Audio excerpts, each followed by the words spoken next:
Hello everyone, সবাই কেমন আছো? নিশ্চয়ই ভালো আছো, সুস্থ আছো। তো গতকাল 23 মের ব্লগটা কিন্তু স্টার্ট করলাম একদম সকাল সকাল বাড়ি থেকে। তো আমি আর মা গতকাল একটু গিয়েছিলাম হচ্ছে কি হাবড়াতে। আর তার জন্য সকালবেলা যে একটু বেরিয়েছিলাম, তো সকাল সকাল তো মানে বেশি কিছু খেতে ইচ্ছা করে না, তো যার জন্য কিন্তু একদম ছাতুর শরবত খেয়ে বেরিয়ে গিয়েছিলাম। তারপরে তো এইদিকে উবের টোটো বুক করে নিয়েছিলাম। আর এই টোটোগুলো হওয়াতে এত সুবিধা হয়েছে টুকটাক এদিক ওদিক যাতায়াতে। যাই হোক, টোটো চলে আসাতে একদম চলে গেলাম মধ্যমগ্রাম স্টেশনের টিকিট কাউন্টারে। ওখান থেকে টিকিট কেটে নিয়ে একদম চলে গেলাম ফ্লাইওভার দিয়ে 3 নম্বর প্ল্যাটফর্মে। ফ্লাইওভার দিয়ে যাওয়ার সময় ওয়েদারটা দেখছিলাম এত ভালো লাগছিল, মানে বৃষ্টিও হচ্ছে না, এদিকে ঠান্ডা হাওয়া দিচ্ছে আর মেঘলা করে রয়েছে, দারুণ ওয়েদার। যাই হোক, একদম ট্রেনে এসে গেল, ফাঁকা ট্রেন ছিল।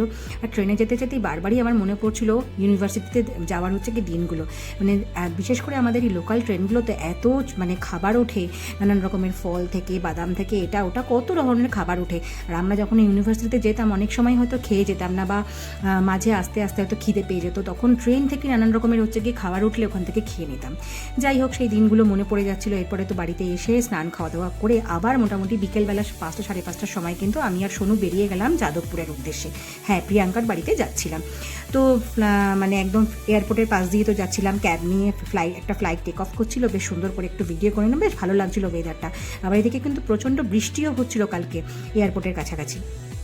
যাই হোক, তো এই জন্যই যাদবপুরে যাচ্ছিলাম, কারণ মানে আজকে আমার কিন্তু যাদবপুরে হচ্ছে কি একটা মানে রয়েছে, মানে কাজ রয়েছে, যার জন্য। আর তারপরে একটু ঢাকুরিয়াতেও কিন্তু কাজ রয়েছে, তো যার জন্য কিন্তু আমরা ক্যাব নিয়ে চলে এসেছিলাম কল্লোলদার হচ্ছে কি অফিসে, সল্টলেকে সেক্টর 5-এ। ওখান থেকে কল্লোলদা আমাদের হচ্ছে কি পিক আপ করে নিয়েছিল। তো যাই হোক, এরপরে তো কল্লোলদার সাথেই আমরা যাদবপুরে যাচ্ছিলাম। যেতে যেতে রাস্তাটা এত সুন্দর লাগছিল। আর সত্যি কথা বলতে এ কদিন মানে কলকাতা তো এমনি ছোটোর থেকে হচ্ছে গিয়ে যাতায়াত ঘোরাঘুরি সবই করি, কিন্তু কলকাতার যে মানে সকালের কলকাতা আর রাতের শহর, মানে কলকাতা শহর এত সুন্দর লাগে দেখতে।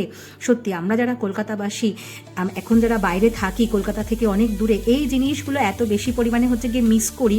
যাই হোক, বাড়িতে চলে আসলাম, এসে কিন্তু একদম ফ্রেশ হয়ে নিলাম।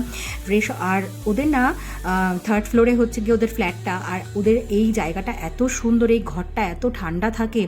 আর তার উপরে মানে কালকে এত সুন্দর হচ্ছে গিয়ে ওয়েদারটা ছিল, বৃষ্টিও হচ্ছিল না, হয়তো এদিকে হয়নি বাট অন্য জায়গায় হচ্ছে গিয়ে হয়েছিল, তো যার জন্য কিন্তু ওয়েদারটা ভীষণই ভালো ছিল। যাই হোক, তো ঠান্ডা ঠান্ডা হাওয়া ওদের ছিল। এদিকে কিন্তু প্রিয়াঙ্কা আগের থেকেই আমাদের পাওভাজি রেডি করে রেখেছিল আমাদের জন্য। আর আমাদের মেন শেফ যে কল্লোলদা, সে এসে অফিস থেকে এসেই কিন্তু ফাটাফাট আমাদেরকে নিয়ে এসেই পাও হচ্ছে গিয়ে একদম রেডি করে ফেললো। এরপরে তো আমরা সবাই মিলে হচ্ছে গিয়ে ডিনার করে নিলাম।